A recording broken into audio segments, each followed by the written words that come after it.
Chahut Média. Dans les épisodes précédents. Under Pressure. Heureux propriétaire d'un studio d'enregistrement, le Mountain Studio de Montreux depuis 1978, Queen y enregistre plusieurs albums fameux. Hot Space ou The Miracle. Les premiers temps, Freddie Mercury déteste le calme montreusien et ne s'en cache pas. Toutefois, malade du sida dès 1987, il va finalement s'installer dans ce bout de Riviera vaudoise et y toucher un peu de paix.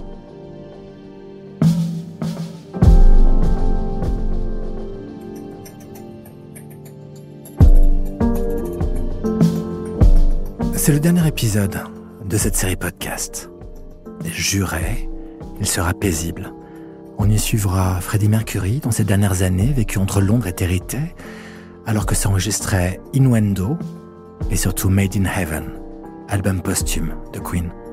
Freddie au réveil et dans un magasin de plantes. Freddie en enregistrement au Mountain Studio pour la dernière fois.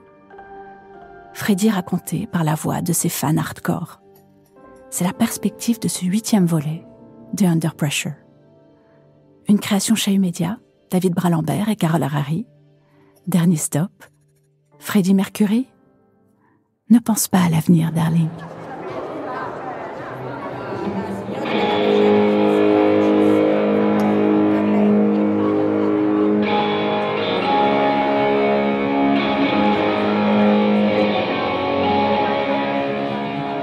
On est un lundi 5 septembre 2022.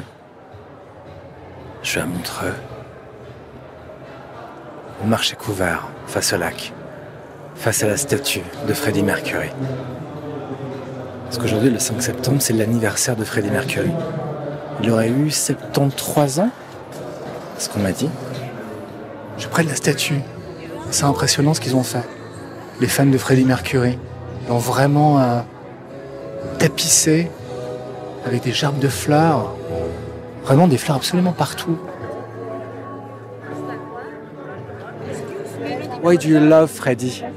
Amo Freddie per tutto quello che è, per la sua anima, per la sua voce, per la sua forza, perché lui è leggenda, capito? Grazie.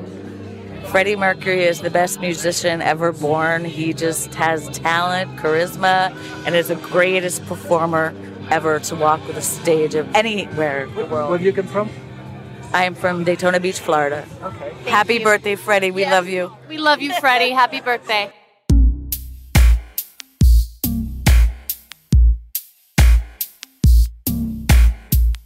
Là, c'était quelques-uns des fans qui se réunissent chaque 5 septembre à Montreux à l'occasion des Freddie Celebration Days. Et parmi eux, certains poussent jusqu'ici le reste de l'année pour prendre part cette fois aux Freddie Tours, des visites guidées sur les traces de Freddie Mercury à Montreux ou bien à Territé. Un programme touristique piloté par Lucien Muller, également aux commandes des Freddie Celebration Days. C'est Freddie Tour que j'organise depuis 2020. L'idée m'est venue en fait après avoir parlé à tous ces fans qui viennent à Montreux. À savoir que depuis 2019, j'ai repris l'organisation de Montreux Célébration, donc qui s'occupe d'organiser depuis 20 ans l'anniversaire de Freddie Mercury à Montreux. Donc chaque année, premier week-end de septembre, un grand événement est organisé ici à Montreux, donc autour de la statue et sous le marché couvert qui se trouve juste derrière.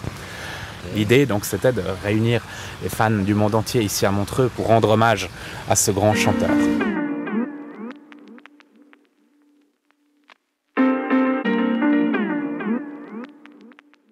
J'ai eu l'idée donc de créer ces Freddie Tours avec l'aide de Peter Freestone. Donc ça a pris pas mal de temps de réunir un peu toutes les informations à gauche, à droite pour un petit peu retracer, faire une sorte de fil rouge de ce qui s'est passé à Montreux avec Freddie Mercury. Donc on se balade en ville, on est accompagné d'audio-guides qui sont interactifs, qui diffusent des photos. On a plein d'informations donc, sur ce qui s'est passé. Ouais, parmi les fans que tu reçois au Freddie Tour, Lucien, il y a des cas plus aigus que d'autres. Des très grands fans. J'ai une personne très sympathique d'ailleurs qui a fait le Freddie Tour l'année passée, qui est revenue le week-end passé pour le refaire encore une fois. Elle a fait 10 heures de route exprès pour revenir à Montreux, pour refaire le Freddy Tour, parce qu'elle m'a dit sur les 2h30, elle n'a pas réussi à tout emmagasiner, que c'était tellement intense qu'elle voulait le refaire pour être sûre de ne pas avoir loupé une seule miette. Elle a tatoué partout du logo de Queen, de dessins de Freddie Mercury. J'ai souvent des gens qui ont des gros tatouages vraiment bien imposants sur différentes parties de leur corps qui viennent.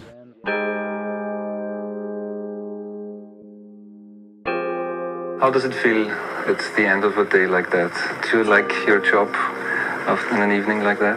I love my job, but I hate talking to people like you.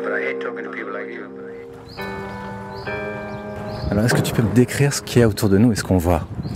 Alors on arrive sur un petit ponton, on a une vue magnifique sur les Dents du Midi qui se trouve en face, les montagnes, le lac. Donc voilà, ce qu'on a là en face, c'est la vue qu'il pouvait notamment admirer depuis son balcon. Au dernier étage donc, de la résidence, les Tourelles, qui se trouvent à Territet. Donc depuis notre position, c'est laquelle? Alors c'est le grand bâtiment rose qui se trouve en face. Ouais. Si on regarde tout en haut, à droite, on a une espèce de grande baie vitrée. Donc ça se trouvait là, hein. C'était pas tout le dernier étage, uniquement la partie de droite. Donc voilà l'appartement hein, qu'il a acheté au début de 91. Il a passé les derniers mois de sa vie alors qu'il était gravement malade ici. Donc c'était pas sa résidence principale, hein. C'était toujours entre Londres et Montreux. Alors je sais que Freddie Mercury et ses musiciens ont eu un peu de mal avec Montreux au début, à s'acclimater parce que c'était une ville un peu embourgeoisée, tellement tranquille et cotonneuse. Thierry Amsalem, président de la Claude Nobbs Foundation, directeur de Montreux Sounds, compagnon de Claude Nobbs. Pour des gens qui fréquentaient les grandes fêtes londoniennes, ça devait être un choc.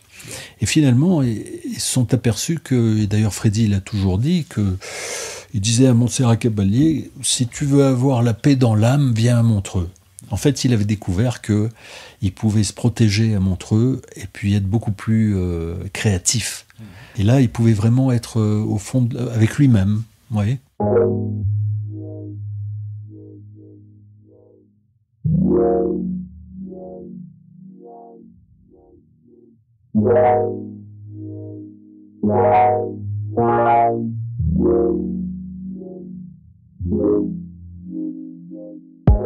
As I said at the beginning, there were two quotes. Peter Freestone, assistant personnel de Freddie Mercury. The quote about Freddie and the studio at the bottom of the lake. Comme je l'ai dit au début, il y a une citation clé de Freddie concernant Montreux.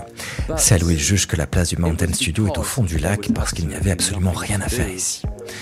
Et c'est justement parce qu'il n'y avait rien à faire ici qu'il a décidé d'acquérir un endroit où il pouvait être au calme. Donc il a acheté l'appartement à Territet. Have peace and quiet. So he bought the apartment in Territet. Il n'y vivait pas tout le temps, il y passait peut-être 2 à 3 semaines tous les 2 mois, juste pour s'échapper de Londres. Là, il pouvait se balader le long du lac, donner à manger aux canards, et personne jamais ne venait le déranger.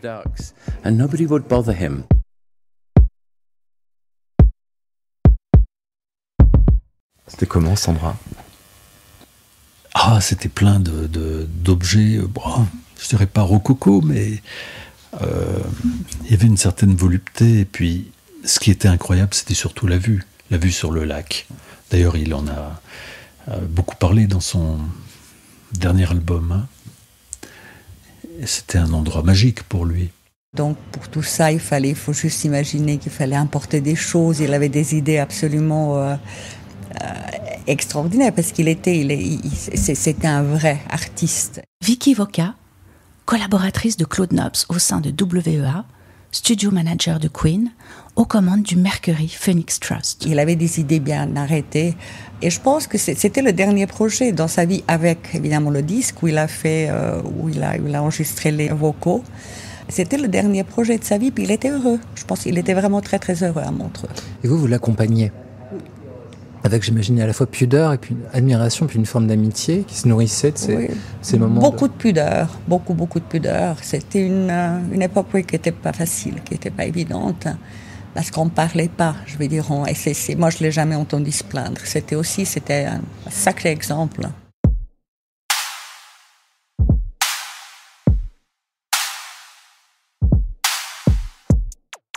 En franchissant les portes du Mountain Studio, il sait ce qu'il a à faire. Il lui faut au plus vite parler. Jamais les membres du groupe n'attendent de lui qu'il rende des comptes ou se justifie de quoi que ce soit. Mais il lui appartient de le faire. Son avenir engage le leur. « Je crois que vous devez savoir de quoi je souffre, dit Freddie. Autant que je sache, il n'existe aucun remède pour venir à bout de cette maladie. Je ne sais pas combien de temps j'ai encore devant moi, mais je souhaite que nous continuions à avancer et à travailler comme nous l'avons toujours fait. Je ne tiens pas particulièrement à parler de cette maladie durant les mois à venir. J'aurai besoin de vous. Et je vous promets de donner le meilleur de moi-même. »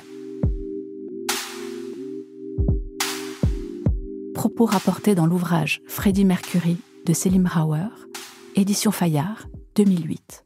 Alors au début, Freddie avait vraiment son propre entourage. Moi, j'étais beaucoup plus avec Brian, Roger, John dans la mesure où il était là. Mais Freddie était toujours avec son propre entourage. Il avait ses amis qui souvent il l'amenait de Londres, il avait son propre management, il avait... Vicky Voca. Mais voilà, on s'amusait quand même quand il était là. Donc je le connaissais pas aussi bien que les autres jusqu'à ce qu'il tombe malade. Quand il est tombé malade, alors lui, là, la relation a basculé parce que j'ai un peu lâché tout à la demande du manager Jim Beach pour m'occuper vraiment de Freddie, de ce qu'il avait lui envie de faire, de faciliter les choses pour lui.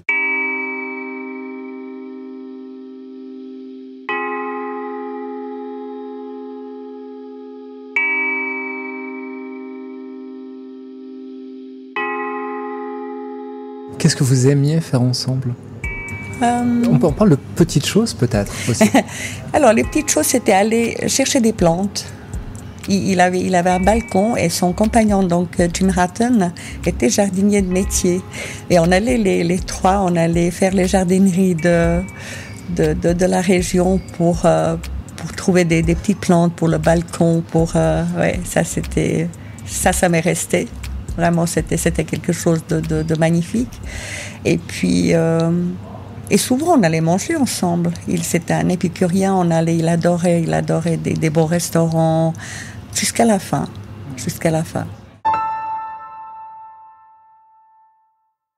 Under Pressure. So, yeah, a little bit. I think sometimes we used to take it very seriously.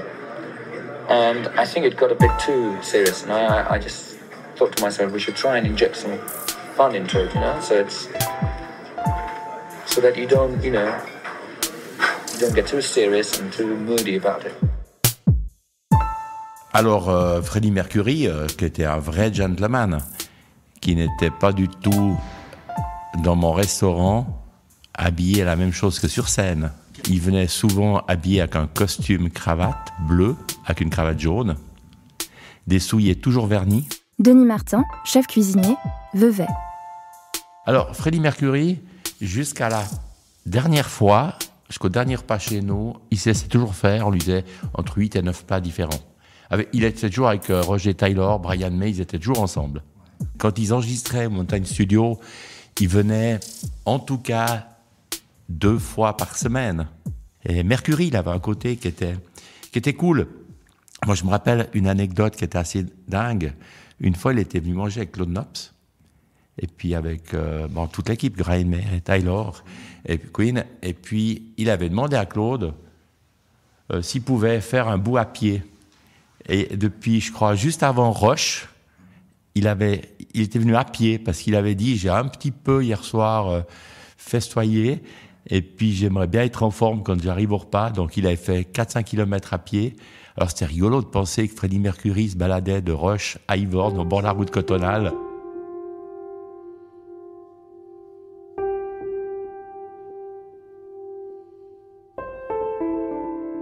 J'ai jamais fait tellement de photos avec eux, ça se faisait pas tellement à l'époque.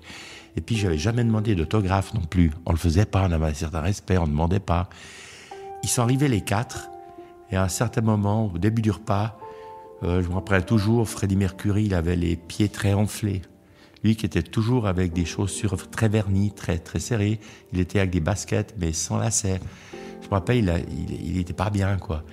Et puis, Brian May m'a dit, écoute, si tu veux faire une photo, éventuellement, c'est maintenant parce que je pense que tu le verras plus.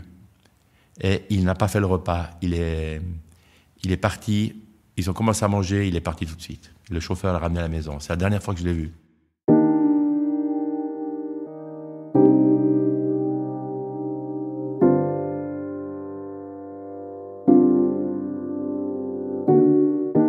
It was the music that kept him alive.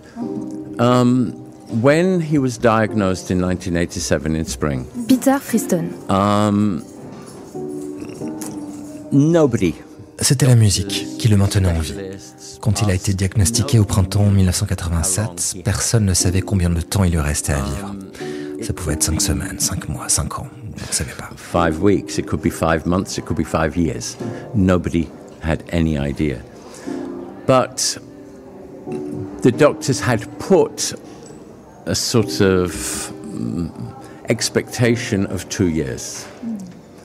But Freddie, particularly those 2 years, you have to think. Et les médecins estimaient qu'il en avait pour 2 ans. Durant ces 2 ans, entre 87 et 89, il a fait l'album Barcelona, l'album The Miracle, et il a travaillé à des idées pour l'album Innuendo.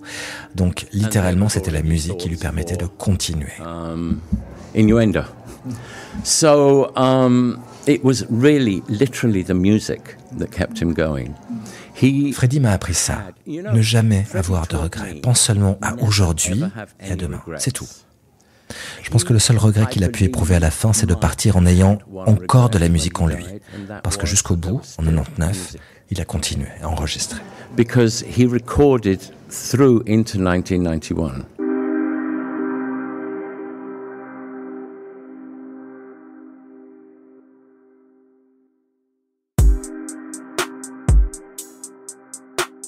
Votre tout dernier souvenir du Mountain Studio, qu'est-ce que c'est ?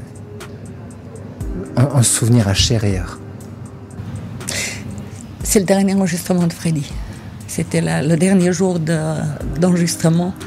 Ça restera toujours. Ouais, c'est Vicky Voca. David n'était pas là. Il était malade, David Richards. Et lui, il sentait que ses forces s'en allaient. Il est arrivé au studio, j'ai reçu un téléphone en disant il est prêt, il vient pour l'enregistrement. J'ai essayé d'atteindre David. David n'était pas là. Heureusement, on avait le jeune ingénieur du son, qui est Justin Shirley Smith, qui était l'assistant de David, qui était en stand-by. Et Freddie est arrivé. Et puis on a essayé de rappeler David, sans succès, parce que vraiment il n'était pas bien. Et Freddie a demandé, a dit à Justin qu'il était tout à fait d'accord à ce que ça soit lui qui fasse cet enregistrement. Et ils sont restés vraiment que les deux avec l'ami de Freddie, un des assistants au studio. Et c'était une journée, c'était la dernière journée où il a fait Mother Love au studio, les vocaux de Mother Love. And so I spent the day with him. It was basically just him and me in that control room, because he used to sing in the studio. Justin Shirley Smith, ingénieur du son, ancien assistant du Mountain Studio, collaborateur de Queen depuis les années 1980. And it was an amazing vocal, you know. And even then, j'ai passé la journée avec lui. Il y avait des personnes dans les autres pièces, mais dans la salle de contrôle, il y avait que nous deux. Et il a chanté incroyablement. Et même à ce moment-là, étonnamment, il racontait encore des blagues. Il était super marrant. Donc c'était sympa, malgré qu'il fût très malade. Il était satisfait des prises. Il était très au fait aussi concernant quelle partie enregistrée était sur quelle prise, ce qui n'était pas évident.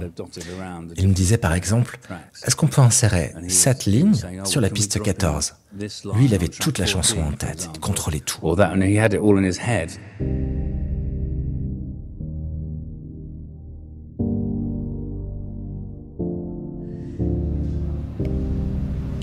Et en partant, j'étais devant la porte parce que je l'accompagnais.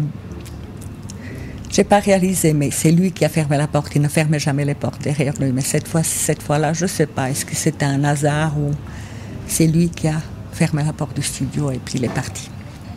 Et le lendemain, il est parti pour Londres. Donc on avait un avion privé qui attendait parce qu'on savait que la fin était proche et il voulait quand même être en Angleterre.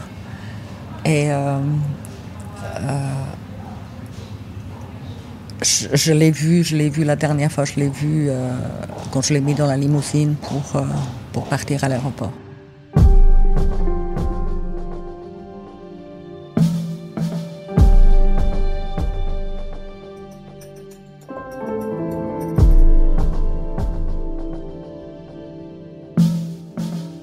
De 1976 au début des années 90, la Suisse romande a été l'environnement dans lequel 3 musiciens fondamentaux du XXe siècle, Nina Simone, David Bowie et Freddie Mercury, ont tenté de sauver leur peau. Jusqu'ici, on savait si peu de leur trajectoire en Suisse. À travers cette série documentaire, on aura essayé d'éclairer leur parcours humain, sensible, créatif, au bord du Léman, en proposant un matériel jamais réuni jusqu'à présent et en offrant des histoires intimes, ordinaires, bien remarquables, jamais rapportées avant. On a voulu regarder derrière la star et ébaucher les portraits contrastés, peut-être insoupçonnables, de qui ont été Nina, David, Freddie. En creux, ce programme a voulu aussi rappeler combien la Suisse, cette forteresse européenne assoupie, avait contribué au renouveau personnel et artistique de 3 géants de la pop culture. Nous tenons à remercier chaleureusement toutes celles et tous ceux qui ont accepté de répondre à nos questions et qui nous ont aidés ou conseillés durant ces mois de recherche.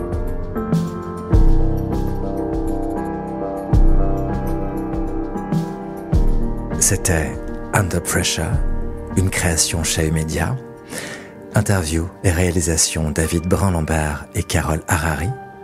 Lecture et doublage Antonin Schopfer et Chloé Lawson. Prise de son studio Alan Mantilleri. La musique originale est de Superpose. Musique éditionnelle et sound design par Lily Bartou. Traduction Marouchka Vidovic. Et création graphique Ramon Vallet. Et une salutation toute particulière aux soutiens sans lesquels cette série n'aurait pu exister. Commune de Montreux, Ville de Nyon, Fondation philanthropique de Famille Sando, Fondation Ernst Gönner.